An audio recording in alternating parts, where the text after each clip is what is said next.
हरि ओम तत्सत। ओम शिव गौरासाय नमः।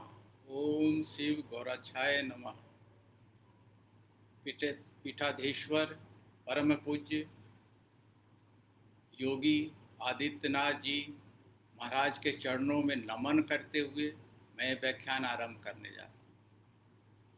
सबसे पहले मैं आभार व्यक्त करना चाहूँगा महाराणा प्रताप शिक्षा परिषद का, इनके पदाधिकारियों का, प्रबुद्धजनों का, जो हर वर्ष मुझे निमंत्रित करते हैं, आमंत्रित करते हैं, और ये मेरे लिए गौरव और सौभाग्य की बात है।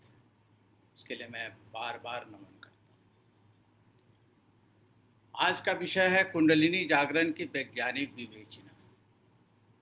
वैज्ञानिक विवेचना ये कुछ अटपटा है, लेकिन हम कोशिश करेंगे कि इसके वैज्ञानिक स्वरूप को आपके सामने प्रस्तुत करने के लिए। आध्यात्मिक विशेषता तो है ही है, और यही तो हमारी विशेषता है हमारी भारतीय संस्कृति की। हम अध्यात्म से विज्ञान को खोज लेते हैं। हर अध्यात्म में विज्ञान का स्वरूप है, विज्ञान की दृष्टि है, वैज्ञानिक का आधार है। यही तो हमारी पहचान है, अध्यात्म से विज्ञान। तो वैज्ञानिक स्वरूप क्या है कुंडलिनी जागरण की, इस पे हम चर्चा करेंगे। कुंडलिनी के बारे में बात करने से पहले हम 8वीं शताब्दी में जाते हैं, 8वीं शताब्दी में जाते हैं, मध्यकाल 8वीं शताब्दी, 8वीं से 13वीं शताब्दी के बीच। 8वीं शताब्दी बहुत ही ज़्यादा संक्रमण का एक काल था हमारे भारत के लिए। यमनों का आगमन हो रहा था, यमन आ रहे थे, भारतीय संस्कृति को नष्ट किए जा रहे थे, बौद्ध धर्म नष्ट हो गया था, बौद्ध धर्म की अंतिम पड़ाव था। पंचमकार की प्रवृत्तियां बढ़ती चली जा रही थी। वो पंचमकार नहीं जो हमारे गुरु गोरखनाथ जी बताए, वो पंचमकार उन्होंने अपना एक अलग अलग ढांचा तैयार किया था। पंचमकार के विवश रूप मत्स्य, मांस, मैथुन, मुद्रा, मद, ये सब पंचमकार की उनके स्वरूप थे। ऐसे समय में महायोगी गोरखनाथ का उदय होता है। महायोगी गोरखनाथ जी का प्रादुर्भाव होता है, और उन्होंने प्रतिपादित किया हठ योग के साथ। उन्होंने कहा कि जो ब्रह्मांड में है वो पिंड में, यथा पिंडे तथा ब्रह्मांड, जो आपके पिंड में है, शरीर में है, वो सब ब्रह्मांड में है। तो भटकने की क्या जरूरत है, इसे शुद्ध कीजिए और इसे जागृत करें, और जागरण करने से ही आपकी शक्ति का प्रादुर्भाव होगा, शक्ति विकसित होगी आपके अंदर। ये उनकी परिकल्पना थी, हठ योग की परिकल्पना थी। उन्होंने हठ योग का स्वरूप स्पष्ट किया। उसके पहले राजयोग था, चित्त की वृत्तियों का निरोध ही योग, ये एक था। यदि राजयोग जहाँ समाप्त होता वहाँ हठ योग का आरंभ होता है। मोक्ष की प्राप्ति ये उनकी विशेष थी, साधना, समाधिस्थ हो जाना, कैवल्य की प्राप्ति होने, राजयोग कर दे। गोरखनाथ जी ने बताया कि इस इंद्रियों का निग्रह अत्यंत नितांत आवश्यक है। इंद्रियां निग्रह होंगी, प्राण संयम होगा, तो आपके अंदर जो सुप्तावस्था में शिव शक्ति निहित है, मूलाधार में सुप्तावस्था में जो शक्ति है उस वो जागृत होंगी, और उसका महामिलन शिव से होगा। शिव कहाँ है, सहस्त्रार्थ चक्र। यानी कि शिव से मिलन का ही हठ योग की पूर्ण उद्देश्य था। हठ योग का मतलब ही है कि शिव शक्ति का शिव से मिलना, और किस तरह मिलना, हठ योग की विभिन्न क्रियाएं उन्होंने बताया। तो आपको हम ये बताना चाहते हैं कि ये कहाँ से लिया गया है, ये पुस्तकें कहाँ हैं। ये आदि पुस्तकें जो आदि काल में हैं, उसमें तो उसका जिक्र है ही है, सौंदर्य लहरी में है, शारदा तिलक में है, ध्यान बिंदु परिषद में है, मुक्ति को उपनिषद में है, शिव पुराण में है, ज्ञानेश्वरी में है। लेकिन हमारे श्री महायोगी गोरखनाथ जी के साहित्य में प्रचुर मात्रा में इसका आपको वर्णन मिलेगा, और वह है सिद्ध सिद्धांत पद्धत, हठ योग प्रदीपिका, गौरख शतक, योग बीज, अमनस्क योग, गोरख वाणी, गोरख सिद्धांत संग्रह इत्यादि सभी ग्रंथों में आपको इसकी वर्णन आपको देखने को मिल जाएगा संदर्भ के रूप में। और इसमें वर्णित है कि आपके अंदर जो शक्ति है उसको किस तरह शिव से मिलन होता है, किस तरह के हठयोग की जो ये प्रारूप है, स्वरूप है, वो स्पष्ट होता है। कौल मत के अनुसार, नाथ संप्रदाय के अनुसार ईश्वर के खोजने के बाहर जाने की जरूरत नहीं, बाहर ईश्वर नहीं, भटकने की जरूरत नहीं। सभी के लिए ईश्वर उनके स्वरूप में है, उसके पिंड में है। पिंड साधना को महत्व दिया गया नाथ संप्रदाय में। पिंड साधना, शरीर में जो पिंड है उससे शरीर को ही पिंड कहा गया है। और इस पिंड साधना के द्वारा ही आप प्राप्त कर सकते हैं अपने उद्देश्य। शिव से मिलन हो सकता है, समाधिस्थ हो सकते हैं, समत्यम योग उच्चते की अवस्था प्राप्त हो सकती है जब आप अपने पिंड को ध्यान देते हैं। और पिंड को ध्यान देने के लिए आपको हठ योग की विभिन्न प्रणालियों को, विधियों को अपनाना होगा। कहा गया कि दो खंड हैं शरीर के, ज्ञान खंड और कर्म खंड। ज्ञान खंड गर्दन से ऊपर ज्ञान खंड है और गर्दन के नीचे कर्म खंड है। ज्ञान खंड कर्मेंद्रियों से प्रभावित है, ज्ञान खंड ज्ञानेंद्रियों से प्रभावित है, और कर्म खंड ज्ञान कर्मेंद्रियों से प्रभावित है। यानी कि दोनों को मिलन ही हठ योग का उद्देश्य है, दोनों का मिलन ही शिव शक्ति की मिलन है, जो कुंडलिनी जागरण का हमारा लक्ष्य है, उद्देश्य है। यानी कि ज्ञान खंड को में सहस्त्रार्थ है जहाँ शिव का वास है, और कर्म खंड में शक्ति है। और शक्ति को ऊर्ध्वगमन करते हुए विभिन्न चक्रों के द्वारा किस तरह सहस्त्रार्थ में मिलन होता, महामिलन जिसे कहा गया है, वह है कुंडलिनी जागरण का एक स्वरूप, जो संक्षिप्त में हमने आपको बताया है। कुंडलिनी दरअसल आपके पिंड में व्यवस्थित है और सुप्तावस्था में है, ऐसा कहा गया शास्त्रों में जो वर्णित है, साहित्यों में जो वर्णित है, सुप्तावस्था में, सुप्त अवस्था में है। और ये जब जागृत होती तो प्रचंड के रूप में जागृत होती। इसको सर्प का एक प्रतीक बनाया गया है, आपने फोटोग्राफ्स वगैरह में देखे होंगे सर्प। दरअसल सर्प बहुत विषैला होता है। तो कुंडलिनी जब तक तामसिक प्रवृत्ति में रहती, सोई रहती है, वह तामसिक प्रवृत्ति होता है। लेकिन वो जगती है, जब ऊर्ध्वगमन होता है, चक्रों को भेदन करती है, सुषुम्ना नाड़ी जब चलने लगती है तो ये सात्विकता की ओर अग्रसर हो जाती है और आपकी प्रतिभा का विकसित स्वरूप सामने आता है। तो ये है इसका मतलब सर्प का है। और ये सर्प कैसे है, किस अवस्था में है? ये मूलाधार चक्र में, जो आपके आधार चक्र है, मूलाधार चक्र। चक्र मतलब होता है ऊर्जा केंद्र है। आपके शरीर में 6 ऊर्जा केंद्र हैं महायोगी गोरखनाथ जी के अनुसार। 6: मूलाधार चक्र, स्वादिष्ठान चक्र, मणिपूरक चक्र, अनाहत चक्र, विशुद्ध चक्र, आज्ञा चक्र, ये 6 चक्र। और सहस्त्रार्थ चक्र बियॉन्ड ये, इसके बाद सहस्त्रार्थ में प्रवेश आप करते हैं। तो चक्र तो केवल 6 हैं हमारे गोरक्षनाथ जी के अनुसार। तो इन 6 चक्रों का भेदन करना ही हमारा लक्ष्य होता है। ये कुंडलिनी जागरण है।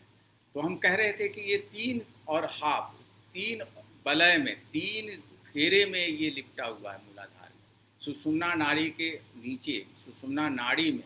अब इसको और अच्छे तरह से समझ लें, हमारे शरीर में सबसे नीचे जहाँ कुंड है, रीढ़ की हड्डी के नीचे सबसे नीचे जाएंगे, कुंड एक गड्ढा है और जिसको कुंडलिनी कहा गया, यही शक्ति है। और इस कुंड में सर्पनी जो शक्ति है वो सुप्तावस्था में सो रही है।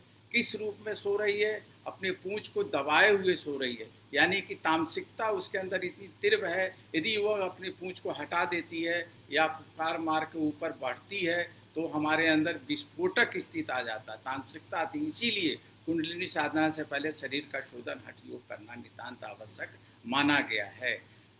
तो कुंडलिनी जागरण के पहले हमें इसके स्वरूप को जानना है, जो साहित्यों में वर्णित है उसको भी जानना है। तो 3.5 यानी कि 3 और आधे, 3 फेरा और आधे फेरे ये लपेटे हुए है कुंडलिनी नीचे मूलाधार चक्र में। 3 है, 3 फेरे का मतलब क्या है? 3 वलय, 3 फेरे। इसका मतलब होता है सत रज तम का प्रतीक है। कुंडलिनी सत्य रज तम का प्रतीक है। और आधा फेरा किस चीज का प्रतीक है? वह अर्ध निद्रा की अवस्था के, अर्ध चेतना की अवस्था है। आधी आप सो रहे हैं, आधे जागृत रहते हैं। जब कुंडलिनी जागृत होती है तो पूर्ण पूर्ण जागृत अवस्था में नहीं होता, अर्ध अवस्था में होता है। और शत रज तम का तीनों का उदय हो जाता है, समत्यम आ जाता है, समत्यम भाव आ जाता है, विशिष्टता आ जाती, ज्ञान का प्रगटीकरण होने लगता है, प्रतिभा जन्म लेने लगती है। आप किसी भी क्षेत्र में योग व्यक्ति हो जाते हैं, योग साधक हो जाते हैं। इसका वर्णन हठ योग घृण संहिता में कहा गया है कि आत्मस्वरूप विद्या, आत्मस्वरूप शक्ति मूलाधार चक्र में सोई हुई है, साढ़े तीन वलय में और जागृत होती है तो व्यक्ति विशेष में प्रतिभा का उदय हो जाता है। ऐसा ही कुछ हठ योग प्रतिपदा में भी कहा गया है। संत ज्ञानेश्वरी में बहुत सुंदर वर्णन किया गया है कि इसके जागृत होने से युवा हो जाते हैं, व्यक्ति के नए बाल उत्पन्न होने लगते हैं, दांत नए हो जाते हैं, बाल फिर से प्रकट होने लगते हैं कि युवावस्था अवस्था हो जाता है। चेतना का इतना विस्तार होता है कि आप युवा अवस्था में प्रवेश करने लगते हैं। इसी तरह पंचांगनी विद्या कहा गया है नचिकेता और यम के संवाद में, उसमें उन्होंने इसे पंचांगनी शक्ति कहा। यह अग्नि है, एक ऐसी अग्नि है जो जड़ा, मरण और मौत को भी ये टाल देती है। इसके उदय होने से मृत्यु टल जाता है, बुढ़ापा टल जाता है, बीमारियां टल जाती हैं और आप आरोग्य हो जाते हैं और स्वस्थ हो जाते हैं, ये कहा गया है। इसी को देखते हुए वुडरफ एक वैज्ञानिक हुए हैं विदेश में, बहुत ज़्यादा इनका नाम था, सरपेंट फायर का नाम दिया। अग्नि ऐसी है जो सांप से उन्होंने रिलेट किया है, तो जैसा हमने आपको बताया कि शुरू में कि सांप को प्रतीक माना गया है। और इस सांप को प्रतीक इसलिए माता, सांप की गति बहुत तीव्र होती है, तेजी के साथ। तो कुंडलिनी जब जगती है मूलाधार से तो बहुत तेजी के साथ वो ऊपर उठना चाहती है। आपके व्यक्तित्व में कई परिवर्तन होने लगते हैं और इस परिवर्तन को यदि आप संभाल नहीं पाते हैं तो फिर वह मानसिक बीमारियों की तरफ संकेत करने लगता है। इसलिए पहले उसकी तैयारी होनी चाहिए। इसलिए सांप कहा गया है कि बहुत तेज है, बहुत गति के साथ आगे बढ़ती है और सुषुम्ना के आधार में लिपटी हुई है। सुषुम्ना देखिए, मूलाधार चक्र में तीन नाड़ियां निकल रही रीढ़ की हड्डी से। मूलाधार चक्र में रीढ़ की हड्डी, मूलाधार चक्र नीचे टेल बोन, और वहाँ से तीन नाड़ियां निकली हुई, ईड़ा, पिंगला, सुषुम्ना। सुषुम्ना में ही कुंडलिनी है। सुषुम्ना में भी तीन नाड़ियां हैं, वज्र नाड़ी, क्षितिर्ण्य नाड़ी और ब्रह्म नाड़ी। ब्रह्म नाड़ी से ही कुंडलिनी का ऊपर का ऊर्ध्वगमन होता है। तो इन सब बातों को आपको ध्यान रखना बहुत नितांत जरूरी है जब ये आपकी साधना करेंगे। एक आध्यात्मिक शक्ति है, ऊर्जा है जो आपके प्रज्ञा को विकसित करती है, आपको बौद्धिक विकास को, अति इंद्रिय क्षमता को विकसित करती है। छठी इंद्रियां जिसको कहते हैं खुल जाती है, इसके प्रतीक होने लगते हैं। लेकिन क्यों होता है इस पर हम धीरे धीरे बात करेंगे, अभी और आएंगे आगे। कुंडलिनी योग को महायोग कहा गया है। सभी योगों का समावेश है, ज्ञान योग, भक्ति योग, कर्म योग, हठ योग और पतंजलि का राजयोग, सभी योगों का सम्मिलित, इसलिए महायोग कहा गया है। और कहा गया है कि पुरुषार्थ 4 होते हैं, लेकिन ये 5वां पुरुषार्थ है। धर्म अर्थ काम मोक्ष तो है ही है पुरुषार्थ। कुंडलिनी जागरण बिना आप कुछ भी नहीं कर सकते हैं।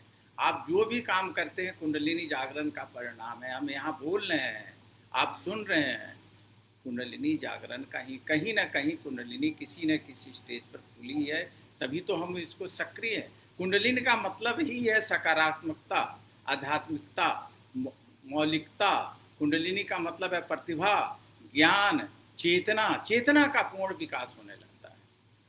आप सात्विक प्रवृत्ति की ओर जाने लगते हैं।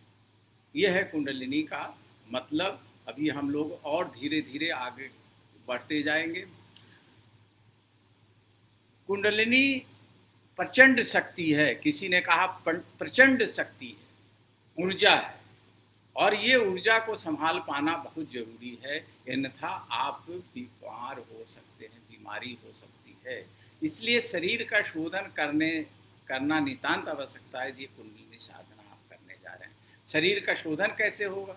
शरीर का शोधन होगा हठ योग के द्वारा।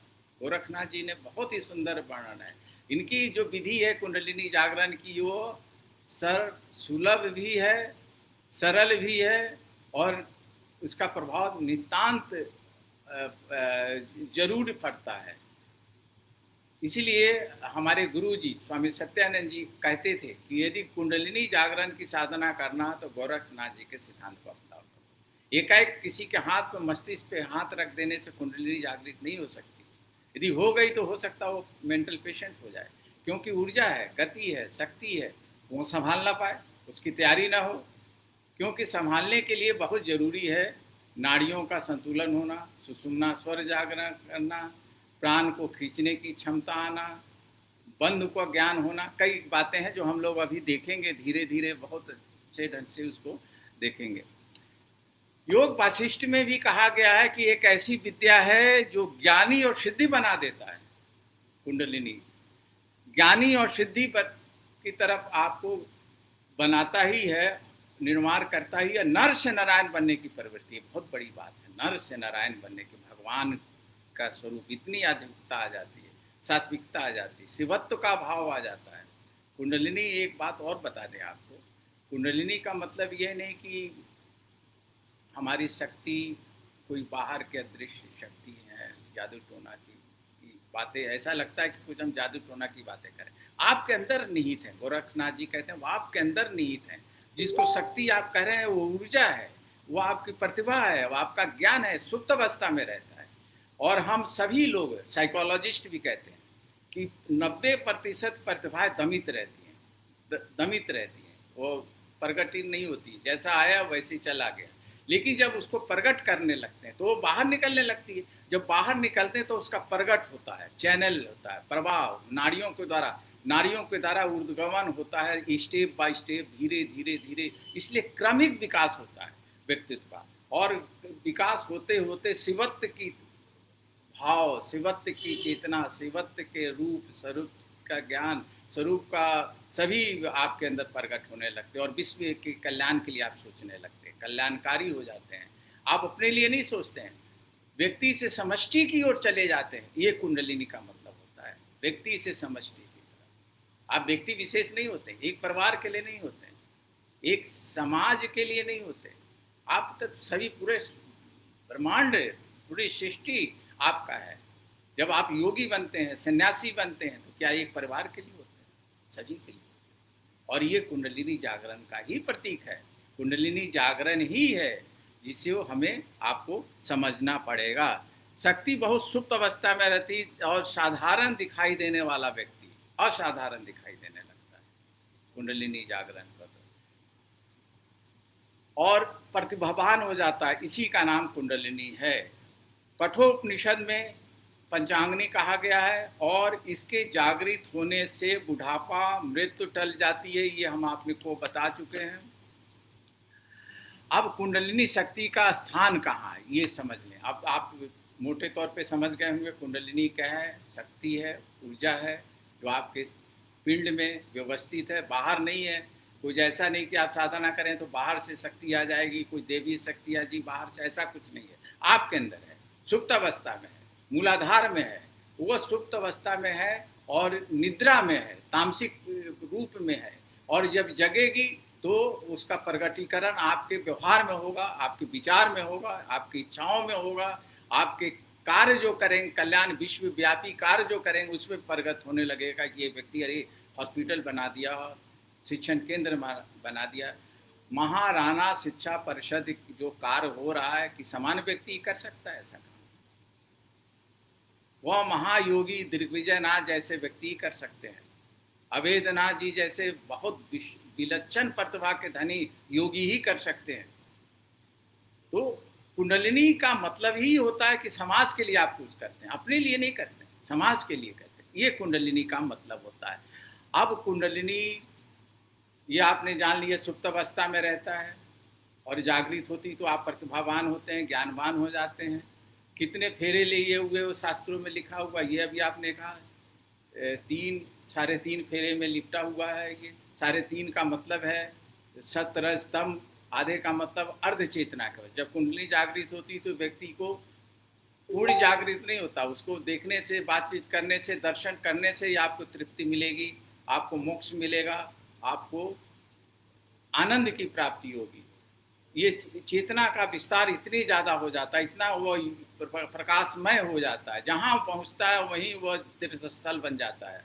योगी की जब पहचान होती है, जब योगी, महायोगी गोरखनाथ जी यही कहते हैं कि जहाँ वो रहेगा वहाँ तीर्थ स्थल बन जाएगा। लोग दर्शन के लिए आने लगेंगे, उपकार काम होने लगेगा, हॉस्पिटल बन जाएंगे, शिक्षण संस्थाएं बन जाएंगे, देवालय बन जाएंगे, शिवालय बन जाएगा, अनाथालय बन जाएगा, पानी की व्यवस्था हो जाएगी, बिजली की व्यवस्था हो जाएगी, सब सुलभ होने लगेगा, सब कुछ सामान्य होने लगेगा। यह है कुंडलिनी जागरण की महत्व, जिसको पुस्तकों में दूसरे ढंग से बताया गया है और हम आपको इसका वैज्ञानिक स्वरूप बता रहे हैं।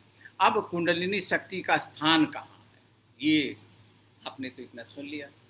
अब आपकी जिज्ञासा हो रही है, ये स्थान तो बताइए, स्थान कहाँ? आप तो मूलाधार मूलाधार चिल्लाए जा रहे हैं।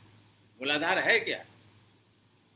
मूलाधार आपकी पेरिनियम है, मल द्वार, या ध्यान से सुनिएगा, मल द्वार यानी गुदा स्थल और जनेंद्रियों के बीच में एक छोटी सी इतनी जगह होती है, इसको पेरिनियम कहते हैं इंग्लिश में। इस पेरिनियम को सिमनी नाड़ी कहा गया है पुस्तकों में, आचार्यों ने सिमनी नाड़ी कहा। यहाँ स्थित है कुंडलिनी। पुरुषों में मल द्वार जनेंद्रियों के बीच पेरिनियम में स्थित है, महिलाओं में योनि द्वार और गर्भाशय के बीच की स्थित है, वहाँ स्थित है पेरिनियम। ये महत्वपूर्ण जगह है हमारे सृष्टि के लिए, हमारे विकास के लिए, हमारे स्वास्थ्य के लिए। जब हम बूढ़े होते चले जाते हैं तो ये अंग कमज़ोर पड़ते चले जाते हैं और कई बीमारियों घेर लेती हैं। तो यहाँ पर कुंडलिनी सुप्तावस्था में सो रही है। अच्छी तरह समझ गए लोकेशन। जब आप साधना करेंगे तो आपको इसके बारे में जानना बहुत ज़रूरी है। और इसी में जहाँ ये सुप्तावस्था में है, तीन जो हमने बताया है, 3 फेरे लिए, साढ़े 3 फेरे लिए हुए और पेरिनियम में व्यवस्थित है। और जब ये जागृत कैसे होती है? हठ योग की क्रियाओं के द्वारा। हठ योग की बहुत सी क्रियाएँ हैं जिनके द्वारा जागृत होती है। लेकिन आपको एक और बता दें, यहाँ जहाँ पर पेरिनियम है वहाँ से नाड़ियों का गुच्छा निकला हुआ, पुंज, 72,000 नाड़ियाँ हैं आपके पेट में। बड़ा ताजुब होता है। 72,000 ना, अकॉर्डिंग टू हमारे स्वामी जी योगी जी, हमारे पूज्य गोरखनाथ जी साहित्य के अनुसार 72,000 से महत्व है। और इस 72,000 में से नाड़ियाँ, 72,000 नाड़ियाँ हैं। अब ये समझ ले नाड़ी क्या है? कोई स्नायु? नहीं नहीं नहीं, स्नायु नहीं है, ऊर्जा का प्रवाह केंद्र है। ये देखा नहीं जा सकता नंगी आँख से। ये आप अभी कहने लगे कि ऑपरेशन करा के देखिए नाड़ियों कहाँ है, नहीं, नंगी आँख से नहीं देखा जा सकता। ये आध्यात्मिक नाड़ी है जिसको नाड़ी शक्ति का प्रवाह कहते हैं, चेतना का प्रवाह कहते हैं, ऊर्जा का प्रवाह होता है। यहाँ से 72,000 नाड़ियाँ, उसमें से 10 नाड़ियाँ पास।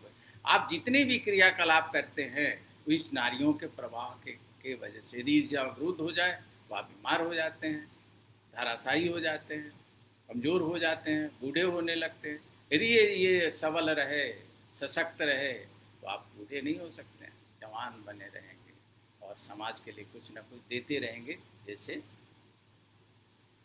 संत महात्मा देते हैं। नारियाँ तो बहुत हैं, 72,000 नारियाँ, इसमें से 10 महत्व, जिसमें से ईड़ा, पिंगला, सुषुम्ना, गांधारी, हस्त, जिह्वा, पूषा, यशस्वनी, अल्लंबुषा, कुहू, शंखनी। आप केवल 3 का नाम याद रखिए, ईड़ा, पिंगला और सुषुम्ना। 3 को अभी यहाँ से वैज्ञानिक स्वरूप स्पष्ट हो जाएगा। 3 नाड़ियाँ हैं, ईड़ा, पिंगला, सुषुम्ना। ईड़ा नाड़ी बाईं तरफ, रीढ़ की हड्डी के, जहाँ से नीचे से पेरिनियम से रीढ़ की हड्डी में ही तो है ये नाड़ियाँ जो हैं तीनों रीढ़ की हड्डी में व्यवस्थित है। उसमें बाईं तरफ जो प्रवाह हो रहा है, जो नाड़ी है रीढ़ की हड्डी से बाईं तरफ, लेफ्ट साइड, वो ईड़ा है। ईड़ा स्त्रीत्व का प्रतीक है, स्त्री तत्व का प्रतीक है। कोमलता, सरलता, सरलता, और ज़्यादा हो तो डिप्रेशन, हताशा, निराशा, ये सब ये यदि एक ही चलता रहता, यदि प्रवाह हो रहा है, केवल ईड़ा प्रवाहित हो रहा है, तो आपके अंदर क्या होगा? इतने ज़्यादा दिन रात एक ही चलता रहे तो आप डिप्रेशन भी जा सकते हैं। और पिंगला जब प्रवाहित होता है, उत्तेजना, उग्रता, तनाव के अवस्था में ये यदि एक ही चलता रहता है, लेकिन ये बदलता रहता है, हर 1 घंटे के बाद बदलता रहता है, प्रकृति के अनुसार संतुलित बना रहता है। और जब दोनों का प्रवाह समान गति से होता है, फिर से सुन लीजिए, ईड़ा और पिंगला नाड़ियों का प्रवाह जब समान गति से होने लगे तो सुषुम्ना जागृत होती है। यही हठ योग है। परिभाषा पढ़ लीजिए गोरखनाथ जी का। हठ योग का मतलब ही है सुषुम्ना जागृत करना। तो सुषुम्ना कब जागृत होगी? जब दोनों में समत्यम भाव होगा, सम भाव से चलने लगेगा। तो दोनों का आपके पिंड में होना जरूरी है, संतुलित होना, तभी आप स्वस्थ होंगे और तभी ऊर्जा का विकास होगा, प्रवाह होगा, चेतना का विकास होगा, प्रवाह होगा, कुंडलिनी का जागरण होगा। स्पष्ट है? जब दायां स्वर चलेगी, दायां नाड़ी यानी कि दायां से नाक के 2 छिद्र भगवान ने बनाए, दायां और बायां। दायां नाक जब चलती है तो कहते हैं कि दाएं नाड़ी चल रही, दायां स्वर जब चलने लगता है।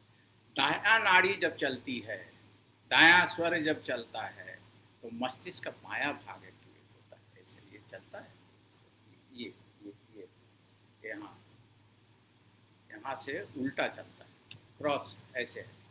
दायां स्वर जब चलेगा तो बायां भाग काम करेगा मस्तिष्क का, बायां स्वर जब चलेगा तो मस्तिष्क का दायां भाग काम करेगा। अच्छी तरह समझ लीजिए। तब दायां स्वर चलेगा, यानी कि इस समय कौन सा स्वर चल रहा देख लीजिए, ऑब्जर्व कर लीजिए। एक ही स्वर चलता है, एक धीमी चलती है, तेजी जो तेजी चलती है वो कहते चलता है। जब आप शांत रहते हैं, कूल रहते हैं, रिलैक्स रहते हैं तो बायां स्वर चलता है। जब उत्तेजना में होते हैं, तनाव में होते हैं तो दायां स्वर चलता है। जब आप आध्यात्मिक स्वरूप में होते हैं, पूजा पाठ आप करते हैं, आध्यात्म की होता है, सात्विकता आती है, सदाचार भावना है, किसी का हित सोचते नहीं है, तब आपका कौन सा भाग चलता है? दोनों बराबर चलता है। तो दायां जब स्वर चलता है तो मस्तिष्क का बायां भाग काम करता है, मस्तिष्क का बायां भाग काम करता है। और जब बायां स्वर चलता है तो मस्तिष्क का दायां भाग काम करता है। और दोनों मस्तिष्क, यानी दोनों मस्तिष्क का मेरा मतलब दोनों गोलार्ध हेमिस्फीयर से जब दोनों संतुलित होते हैं, दोनों बराबर हो जाते हैं, ये मस्तिष्क और ये मस्तिष्क संतुलित होते हैं, तो मस्तिष्क का अग्र भाग हाइपोथैलेमस एक्टिवेट होता है, फ्रंटल लोब एक्टिवेट होता है। और ये हाइपोथैलेमस ऐसी है शरीर का अंग पिंड का, जो सभी अंगों को, सभी अंतरस्रावित ग्रंथियों को कंट्रोल करती है, व्यवस्थित करती है, आपके नियंत्रित में होता है। लिम्बिक सिस्टम सक्रिय हो जाती है और आप जो भी काम करते हैं बहुत सोच समझ के करते हैं, सात्विकता होती है। और यदि एक ही चलता होगा तो आप प्रभावित हो जाएंगे। दायां स्वर के जो विशेषताएं होती है, उग्रता, तनाव, गुस्सा, मारपीट, और बायां स्वर का है ज़्यादा होगा तो तनाव में हो जाएंगे, उलझन में आ जाएंगे, डिप्रेशन में चले जाएंगे। दोनों में स्वर में होता है। अब सवाल ये कि कुंडलिनी से क्या तात्पर्य? जब हाइपोथैलेमस एक्टिवेट होता है, जब दोनों नाड़ियां, जो दोनों मस्तिष्क गोलार्ध संतुलित होते हैं, तब सुषुम्ना नाड़ी जागृत होती है, हमने पहले बताया। और सुषुम्ना नाड़ी जब जागृत होगी तभी, जब सुषुम्ना नाड़ी जागृत होगी तभी कुंडलिनी का ऊर्ध्व गमन होता है, ऊपर की तरफ चढ़ती है। बिना सुषुम्ना नाड़ी के जागृत हुए कुंडलिनी की कल्पना व्यर्थ है। कोई कहता है कुंडलिनी हमारी जग गई है, तो कैसे जग सकती है? या तो गुरु कृपा का फल होगा, गुरुजन के संस्कार होंगे, या वह व्यक्ति सुषुम्ना जागृत करने के लिए, नाड़ी को जागृत करने के लिए हठयोग की क्रिया कर रहा है।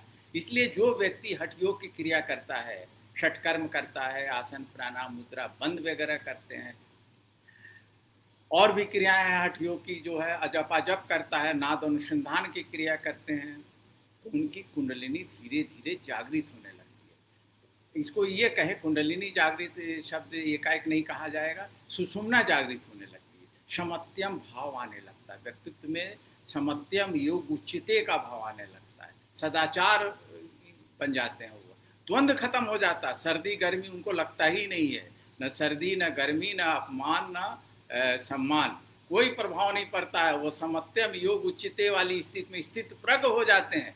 ये है सुषुम्ना नाड़ी की विशेषता जब जागृत होती है। और जब सुषुम्ना जागृत होगी तभी कुंडलिनी जागृत होगी। कहने का मतलब है जब समभाव आपके अंदर आएगा, समत्यम आएगा, जब स्थित प्रज्ञ आप होंगे, जब आपके अंदर जो विकार है वो समाप्त होगा, मनोविकार से मेरा मतलब ईर्ष्या, द्वेष, क्लेश, मोह, तभी सुषुम्ना जागृत होगी। और जब सुषुम्ना जागृत होगी तो कुंडलिनी जागृत होगी। सुषुम्ना में ही कुंडलिनी वास कर रही है 3.5 फेरा लिए नीचे अधोमार्ग में। जब ये जागृत होगी तो कब जागृत होगी? जब आप सात्विकता आपके अंदर आए, तामसिकता हटेगी। जब वो जागृत होती तो रास्ता खोजती है, किधर से जाए। 3 रास्ते हैं ना, आपने बताया, ईड़ा, पिंगला, सुषुम्ना। यदि सुषुम्ना का स्वर नहीं मिला, रास्ता नहीं मिला, तो ये नाड़ी, ये शक्ति जिसको कुंडलिनी शक्ति है, वो दाईं तरफ निकल जाती है और ये घातक होता है। आपने बहुत से ऐसे लोगों को देखे होंगे कुंडलिनी जागरण के, जो विलक्षण प्रतिभा के होते हैं, ज्ञानी होते हैं, अद्वितीय होते हैं, ऐसे काम करते हैं कि जो कोई विलक्षण प्रतिभा के संकेत करता है कि व्यक्ति के अंदर दिमाग कितना है। ये दरअसल होता क्या है, वह कुंडलिनी का सही ऊर्ध्वगमन नहीं होता, पिंगला से हो जाता है या ईड़ा से हो जाएगा। तो ये भी व्यक्ति विलक्षण प्रतिभा के होते हैं, लेकिन समाज में ज़्यादा दिन तक नहीं रह पाते हैं। वैराग्य इतना ज़्यादा इनमें वैराग्य होता है कि ये समाज से कट जाते हैं और या तो जंगल में चले जाते हैं या कई इस तरह के घटनाएं घटी हैं, या वो मृत को ग्रहण करते हैं। तो ये भी घातक होता है। तो सही क्या है? सही यह है कि जब सुषुम्ना नाड़ी से कुंडलिनी शक्ति का ऊर्ध्वगमन हो। और सुषुम्ना नाड़ी निर्भर करता है कि आपका खान पान कैसा है, आहार कैसा है, विचार कैसा है, षटकर्म की क्रिया, कुंजल, नेति, धोती, बस्ती, त्राटक, नौली, ये क्रिया करते हैं कि नहीं। ये गोरखनाथ जी का अद्वितीय चीज़ है, उन्होंने जो परोसा है, दिया है आपको। इससे शरीर शुद्ध होता है, तामसिकता हटती है और आप निरोग होते हैं। फिर उसके बाद प्राणायाम का बहुत अभ्यास होना चाहिए। प्राणायाम किस तरह का अभ्यास होना चाहिए? दोनों नाड़ियों में संतुलन होना। कौन सी 2 नाड़ियाँ? ईड़ा, पिंगला कभी होगा जब प्राणायाम का आप ज्ञाता होंगे, कुंभक लगाने के होता है। कुंडलिनी जागरण इसी तरह आराम से हो सकता है। अब आपको होगा, आगे की बात अब करते हैं। ये हमने आपको बताया कुंडलिनी जागरण से में तभी होगा जब आपकी सुषुम्ना जागृत होगी। और हमने ये पहले बताया कि सुषुम्ना जागृत होने का मतलब है कि दोनों नाड़ियाँ संतुलित हों। इनका संबंध क्या है ब्रेन से? ब्रेन के 3 पार्ट्स होते हैं, आप समझ लीजिए। क्यों कुंडलिनी में कहते हैं कि आप सवाल पूछ सकते थे, पूछेंगे कि आप कहते हैं कि कुंडली जागने से आदमी प्रतिभावान होता है, ज्ञानवान हो जाता है, विलक्षण प्रतिभा का धनी हो जाता है। ये होता कैसे? पुस्तकें की रचना करने लगता है। वो अनपढ़ व्यक्ति भी शास्त्रों की बातें करने, कभी स्कूल, कॉलेज, PhD के वगैरह किए हैं क्या? आजकल के जो लोग करते हैं ऐसा है, किया है। लेकिन उनकी साहित्य देखिए, रचनाएँ देखिए, गुरु गोरखनाथ जी की रचनाओं को देखिए, और भी ऐसे विलक्षण प्रतिभा के लोग मिलेंगे। कहाँ से हुआ ये प्रतिभा, ज्ञान का उदय कहाँ से हुआ? ये हुआ आपके अंदर ही। यथा तथा पिंडे यथा ब्रह्मांडे, जो इसके अंदर है वही तो ब्रह्मांड में है। ब्रह्मांड की सभी आपके अंदर हैं, बस आपको जागृत करना है। तो दरअसल मस्तिष्क के 3 होते हैं, सेरेब्रम, सेरेब्लम और एक मेडुला। 3 पार्ट होते हैं मस्तिष्क के। जब कुंडलिनी जागृत होती है तो ये मस्तिष्क के तीनों पार्ट, स्नायु अधिक सक्रिय हो जाते हैं, एक्टिवेट हो जाते हैं। और जब मस्तिष्क के तीनों पार्ट्स एक्टिवेट हो जाते हैं तो ज़्यादा से ज़्यादा आप काम करते हैं, प्रतिभावान हो जाते हैं, इसलिए इतना ऊर्जावान हो जाते हैं। इसके ये रिसर्चरों ने, शोधकर्ताओं ने इस पर काम किया और बताया। विदेशों में काम ज़्यादा हो रहे हैं। हम लोग अध्यात्म की तरफ हैं, हमारा धरोहर है, हमारी पहचान है अध्यात्म, उसे छोड़ना नहीं चाहिए। इसलिए हम लोग उसको अपनाए हुए हैं और अपनाना भी चाहिए। यदि हम केवल वैज्ञानिक स्वरूप को ग्रहण करेंगे तो फिर हमारे अंदर कमी हो जाएगी, तो कुछ खाली खाली लगेगा। तो अध्यात्म विज्ञान को दोनों को साथ में लेके चलना है, हमें आगे बढ़ना है। तो मेडुला की बात कर रहे हैं। मेडुला एक होता है, मेडुला रीढ़ की हड्डी के नीचे के कहाँ पर, टेलबोन, गड्ढा जिसको हमने कहा, और रीढ़ की हड्डी कि लास्ट ये स्टेप है, मेडुला है, यहाँ तक जाती है शक्ति। और मेडुला का संबंध मस्तिष्क से, ब्रेन से है, और ब्रेन पूरी तरह एक्टिवेट हो जाता है। ये है मेडुला का बहुत ज़्यादा रोल होता है, इसलिए मेडुला को सदैव एक्टिवेट करना चाहिए। एक्टिवेट कैसे होते हैं? बहुत सी क्रियाएं हैं योग में जो मेडुला को ताजगी दे सकते हैं।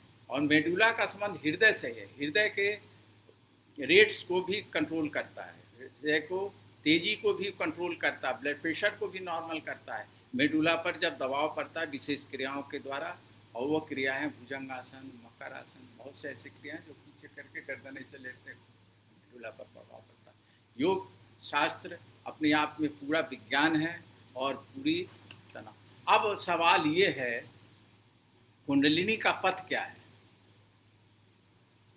ये तो हो गया, हमने आपको बताया कुंडलिनी कहाँ स्थित है और कैसे ऊपर चढ़ती है। अब पथ क्या है?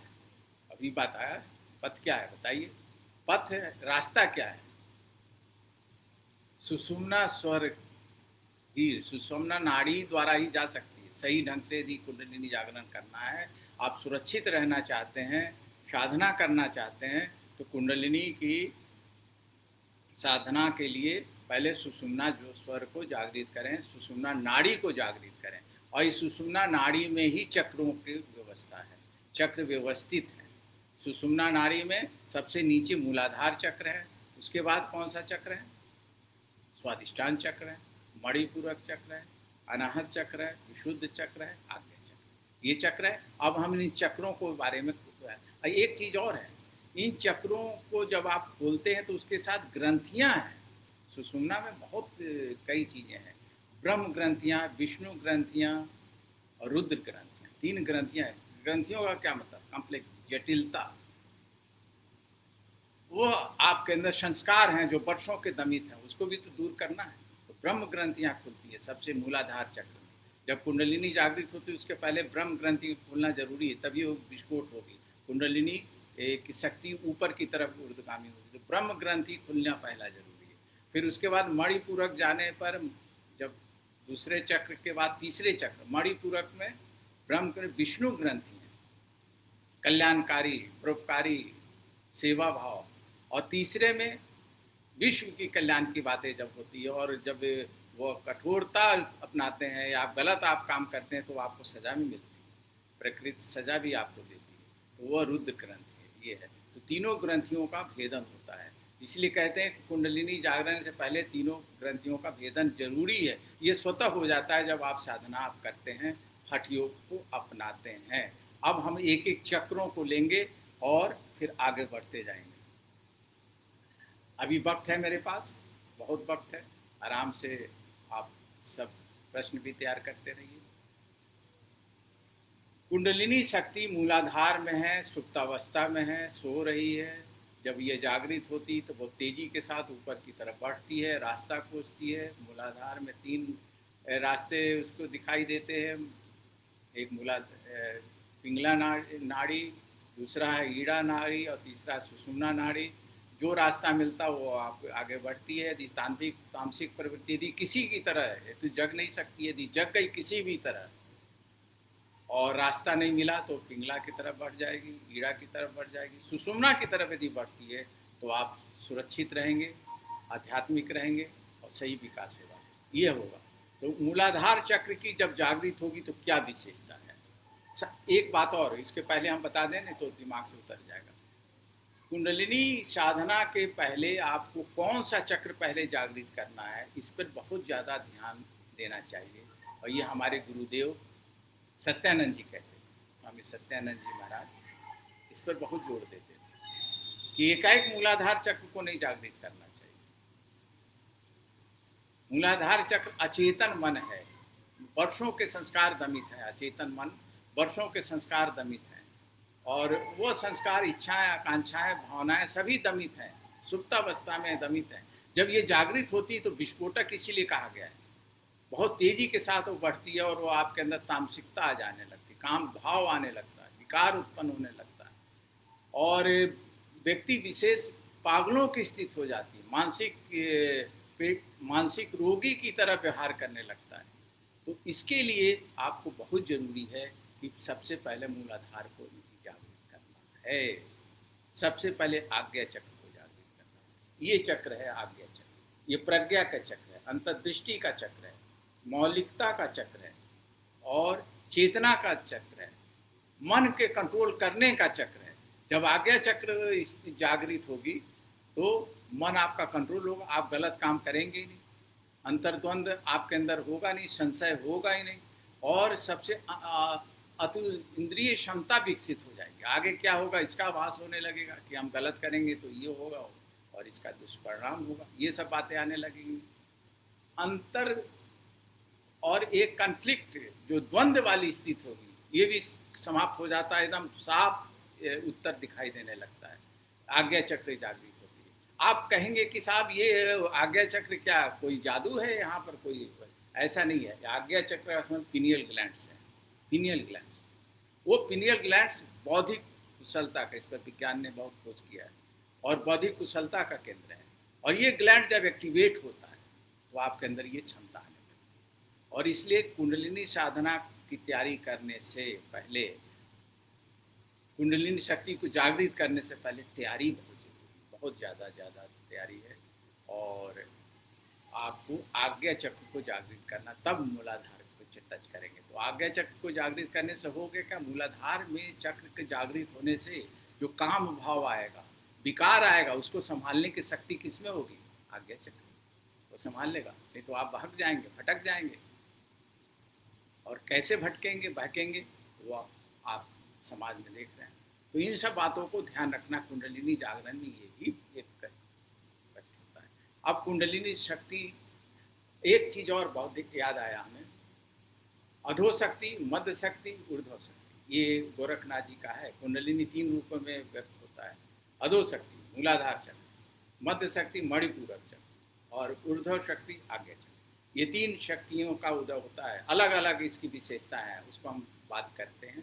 तब जब कुंडलिनी, और उन्होंने ये भी कहा है कुंडलिनी में मूलाधार और स्वादिष्ठान तो सबकी जगह ही होती है। ये बहुत बड़ी बात नहीं है, इसको जागृत करने की जरूरत नहीं होती, अपने आप जगी होती। यदि मनुष्य का जीवन आपने लिया है तो मूलाधार और स्वादिष्ठान चक्र जागृत होगी।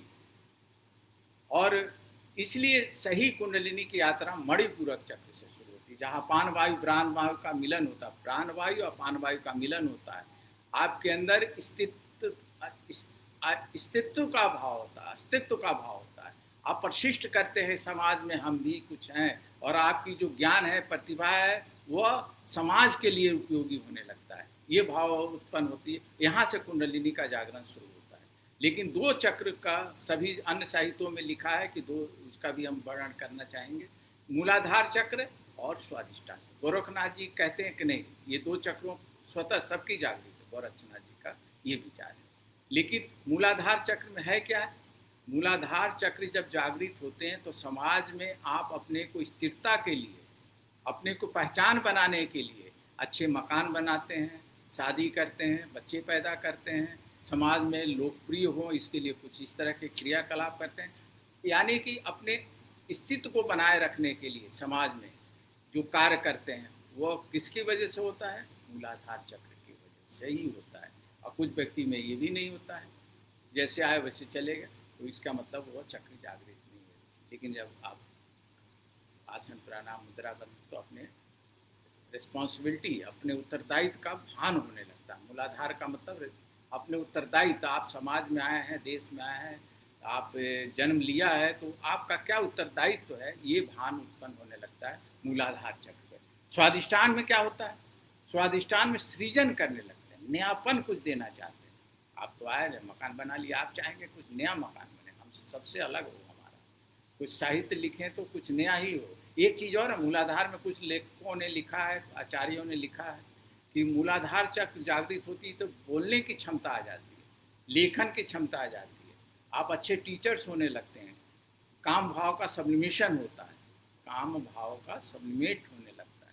ये मूलाधार की वजह से होता है। और स्वादिष्टान में सृजन करने लगते हैं, नया नया चीज़ें, नई नई समाज में कुछ देने की चेष्टा करते हैं, कुछ नयापन हो, हमारा नाम हो, यश हो, कोई नया साहित्य हो, जो भी हो।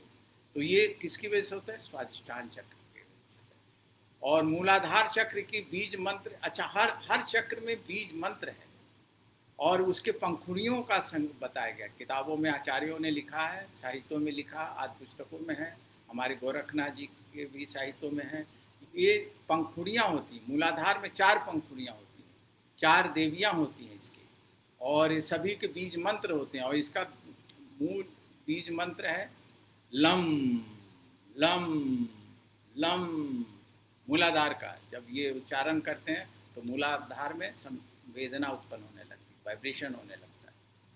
ये तांत्रिक क्रियाएं हैं, ये योग दर्शन तंत्र की विषय है, ये कुंडलिनी जागरण, इसको अभी करवाएंगे आपको। तो मूलाधार चक्र जागृत होगा। अच्छा, आप कहेंगे पंखुड़ियों की क्या है? पंखुड़ियाँ दरअसल नाड़ियाँ हैं, 72,000 नाड़ियाँ हैं और हर नाड़ियों का अलग अलग जगह इसका उपयोग है। तो ये 4 पंखुड़ियाँ का मतलब कुछ नाड़ियाँ का समूह है, 4 नाड़ियाँ यहाँ मिली हुई हैं, इसलिए मूलाधार चक्र है। स्वादिष्टान चक्र में 6 पंखुड़ियाँ हैं और इसके बीज मंत्र क्या है? वम वम। इसका कलर क्या है, रंग क्या है? ऑरेंज। और मूलाधार का क्या है? लाल। मणिपूरक पे आइए, चलिए सीधे मणिपूरक में आप आएंगे। मणिपूरक चक्र एक ऐसा चक्र है, यहाँ से कुंडलिनी का सही ढंग से विकास होता है, गमन होता है और कुंडलिनी शक्ति का आभास होने लगता है।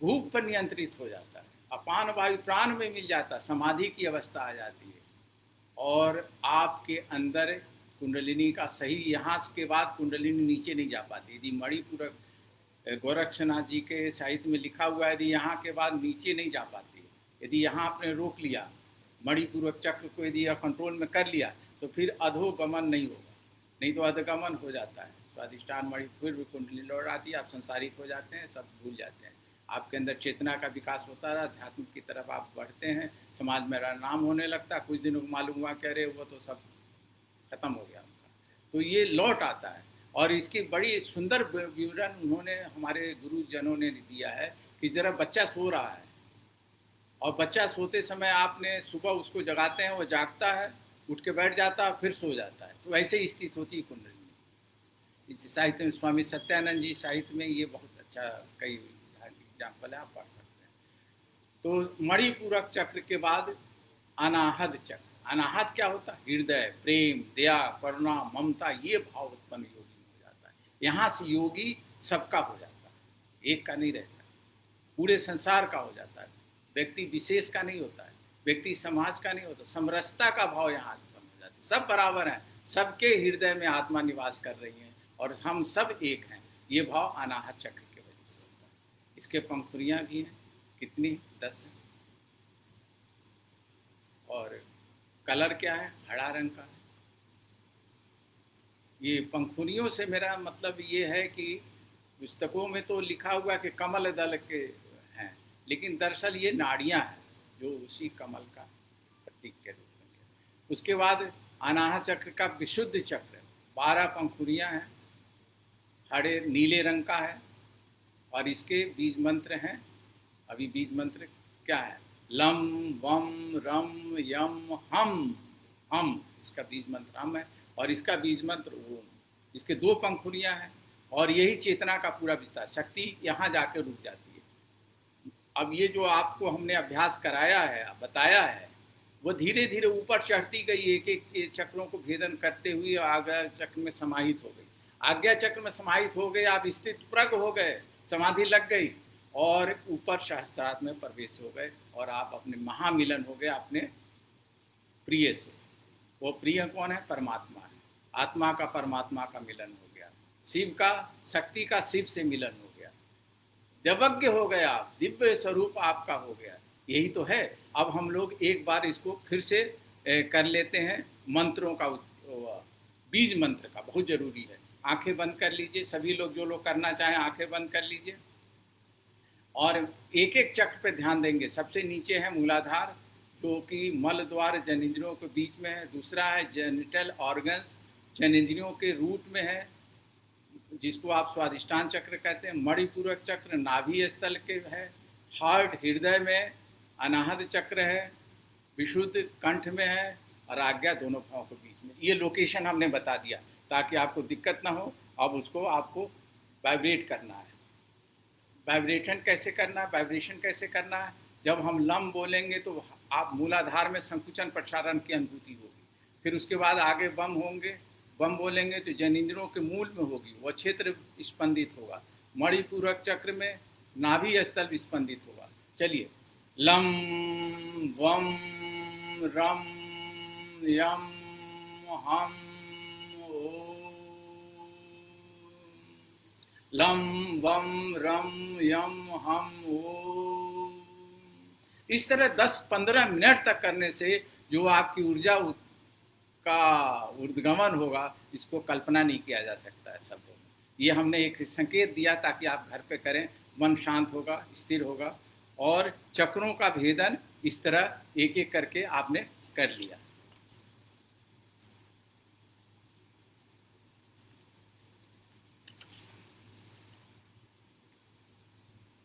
कुंडलिनी जागरण के अब तैयारी कैसे करते हैं, ये बहुत ज़रूरी है। तैयारी कर लिया जाए। सबसे पहले तैयारी में क्या करना है? हठ योग की क्रियाओं को अपनाना है। हठ योग की क्रियाओं को अपनाना, सुरक्षित, बिना डर भय के। ना गुरु जी के किसी के आशीर्वाद लेने की ज़रूरत है, क्योंकि पता नहीं आपके अंदर वह क्षमता है कि नहीं। या गुरु जी ने बता दिया वो योग है और उन्होंने दे दिया आशीर्वाद, मस्तिष्क में हाथ रख दिया, और आप संभाल नहीं पाए तो मानसिक प्रॉब्लम हो जाएगी, दिमागी उलझने बढ़ जाएंगे। इसलिए पहले आप हठ योग की क्रिया करके षटकर्म क्रिया करें। षटकर्म, षटकर्म क्या होता है?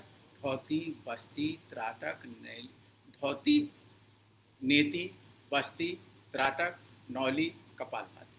ये क्रियाएं आपको करना चाहिए, इससे शरीर शुद्ध होता है। क्योंकि जब आप कुंडलिनी साधना करेंगे तो आपके अंदर ऊर्जा, गर्मी, उत्तेजना बहुत ज़्यादा आएगी, और इसको शुद्धता होना बहुत ज़रूरी है शरीर के। यदि ऐसा नहीं करते हैं तो विकार उत्पन्न हो जाएगा, कब्ज की बीमारी हो जाएगी, अन्य बीमारियां भी देखी गई हैं। और ये सब बातों को आपको ध्यान रखना है। भोजन मिताहार करना पड़ेगा, ये ध्यान रखिए। भोजन अल्प करना पड़ेगा। जो 4 भाग है पेट के, उसमें आधे भाग में भोजन से दीजिए और चौथाई भाग में पानी को दीजिए और 1/4 छोड़ दीजिए।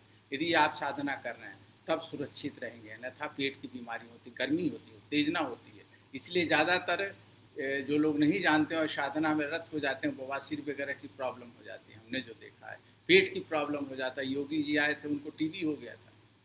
योगी जी योग अभ्यासी वाले बाबा जी थे, घूमते हुए जो होते हैं आजकल। वो उन्होंने पढ़ रखा था कि कुंडलिनी जागरण के लिए प्राणायाम बहुत उपयुक्त है, और प्राणायाम करने लगे। और हमने फिर टीवी बोर्ड में KGMU के टीवी बोर्ड में भर्ती हो गए। ठीक होने के बाद मेरे पास आए, हमने पूछा आप तो योग अभ्यासी है, आपको तो ऐसा नहीं होना चाहिए। उन्होंने कहा हमने प्राणायाम खूब किया लेकिन भोजन नहीं किया।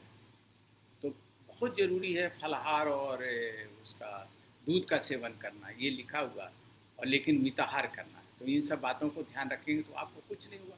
तो षटकर्म की क्रिया बहुत ज़रूरी है। षटकर्म हठ योग की पहला सीढ़ी है षटकर्म, गोरक्षनाथ जी का है। दूसरा है आसन का, क्योंकि जब आप क्रिया करेंगे, किसी एक आसन में बैठेंगे, घंटों बैठना है, तो सिद्ध कर लीजिए। सिद्धासन, पद्मासन, वज्रासन, जो भी आप आसन सिद्ध करना चाहें कर लीजिए। लेकिन सबसे उपयोगी है सिद्धासन। शिवनी नाड़ी दबती है, ठीक वहीं कुंडलिनी जहाँ वास कर रही वही दब रही है, और वो सक्रिय होने लगती है। तो इसलिए कुंडलिनी साधना में सिद्धासन बहुत जरूरी है, पद्मासन जरूरी। पद्मासन ना कर सके, सिद्धासन आप कीजिए। हम लोग सिद्धासन करते हैं। सिद्धासन सरल भी है, बस ड्रॉबैक क्या है? युवावस्था में सिद्धासन नहीं करना चाहिए, क्योंकि काम शक्ति क्षीण होती है। प्रभु से मिलन होता है, परमात्मा होता है, कुंडली जागृत होती है, लेकिन काम होना क्षीण होती है। तो युवा हैं, विवाहिक हैं, तो उनको इससे बचना चाहिए। तो आसन का, अब प्राणायाम का बहुत ज़्यादा महत्व है हमारे कुंडली का। जो आप शक्ति जागृत होगी तो प्राण से ही तो ऊपर ऊर्ध्वगमन होगी। उसका सहारा क्या चाहिए? प्राण है। जब दायां स्वर, हम बार बार कहते हैं दायां स्वर चलते हैं तो माया बायां मस्तिष्क काम करता है, तो कैसे? जब आप प्राणायाम करेंगे, नाड़ी शोधन करेंगे, दायां से खींचेंगे, बायां निकालेंगे तो सीधे बढ़ेगा। तो ये विधियां आएगी तभी तो आप करेंगे। तो प्राणायाम में सिद्धस्त होना चाहिए, कुंभक लगाना चाहिए। बिना कुंभक के शक्ति ऊपर चढ़ेगी नहीं। मूलाधार चक्र में शक्ति है और ऊपर चढ़ना है, कुंभक के द्वारा हुई तो होगा। आपने दोनों नाकों से सांस को खींचा, शक्ति को लगाया और ऊपर धीरे धीरे चढ़ाया उसको। तो ये चीज़ों का ज्ञान होना चाहिए। कौन से 3 चीज़ों का? षट कर्म, और दूसरा आसन, प्राणायाम, और अन्य विधियां भी हैं। बंद मुद्राओं का ज्ञान होगा। मूल बंद, उद्यान बंद, जालंधर बंद, इसका भी ज्ञान होना चाहिए। मूल बंद क्या होता है? कुंडलिनी को नीचे अधोगमन नहीं करने दी, ऊपर की तरफ चढ़ता है मूल बंद। उद्यान बंद, जालंधर बंद, तो इन बंधुओं का भी ज्ञान होना चाहिए। अब अजपा जप, जो ग्रस्त भी कर सकता है, सभी लोग कर सकते हैं। हर समय प्रभु को ध्यान रखना है। हर समय जो आपके अंदर प्रभु अंदर हैं उसको आपको ध्यान रखना है। और किस तरह के ध्यान रखना है? आंखें बंद कर लीजिए, सांस अंदर जा रही है, सांस बाहर आ रही है, उसको मन की आंखों से देखिए। और सांस अंदर गई और बाहर आई, पूरी चेतना के साथ आपको देखना है, ध्यान लगाना है। जब सांस अंदर गई तो सो की अनुभूति होगी, और सांस बाहर गई तो हम की अनुभूति होगी। सो हम, सो हम, ये अजपा जप है, गुप्त गायत्री मंत्र है। ये पावरफुल टेक्निक है कुंडलिनी जागरण की, बहुत महत्वपूर्ण टेक्निक है कुंडलिनी जागरण की, बहुत सरल और महत्वपूर्ण। आंखें बंद कर लीजिए, फिर से कर लीजिए, आंखें बंद कीजिए।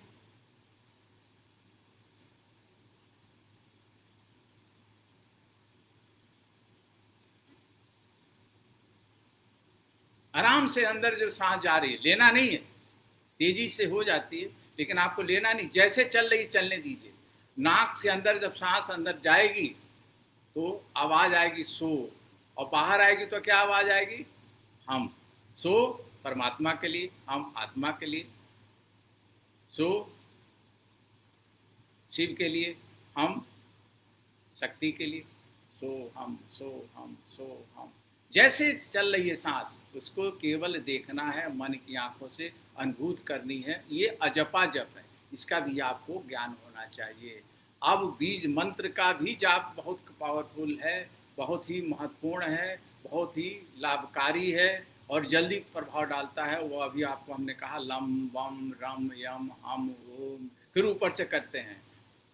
ऊपर से कैसे करते हैं? आरोहण अवरोहण जगह, जैसे ओम, हम, यम, रम, वम, लम, फिर नीचे करते हैं, बार बार अवरोहण आरोहण करते हैं, और इससे आपको की साधना पूरी होती है। तो ये हुआ कुंडलिनी के बारे में व्याख्यान। और आपको कुछ पूछना हो तो पूछिए, हमें मौका दिया गया बोलने के लिए मैं कृतज्ञ हूँ, आभारी हूँ।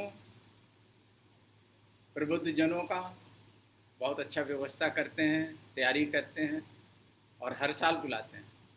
ये उनकी बड़प्पन है, या उनकी कुंडलिनी जागरण के एक संकेत है, प्रतीक है। कुंडलिनी जागरण यही तो हुआ। अच्छा काम आप करें, समाज उपयोगी काम करें। इन्हीं शब्दों के साथ हम विराम देते हैं अपने शब्दों को। हरिओम तत्सत।